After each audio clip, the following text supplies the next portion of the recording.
Hello friends, কেমন আছেন সবাই? আশা করি সবাই নিশ্চয়ই খুব ভালো আছেন। আর আমার ছোট বন্ধুরাও নিশ্চয়ই খুব ভালো আছো।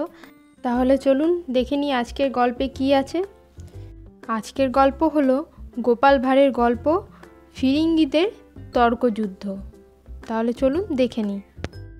তখন এদেশে সবে ফিরিঙ্গিরা কিছু কিছু করে আসতে শুরু করেছে।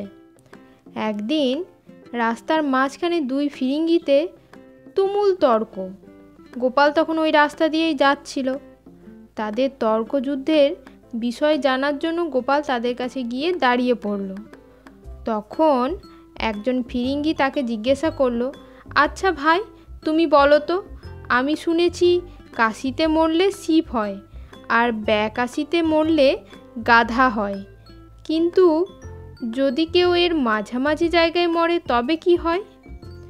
গোপাল তখন চটপট জবাব দিল, কেন, মাঝামাঝি জায়গায় মরলে ফিরিঙ্গি হয়, যেমন তোমরা হয়েছ।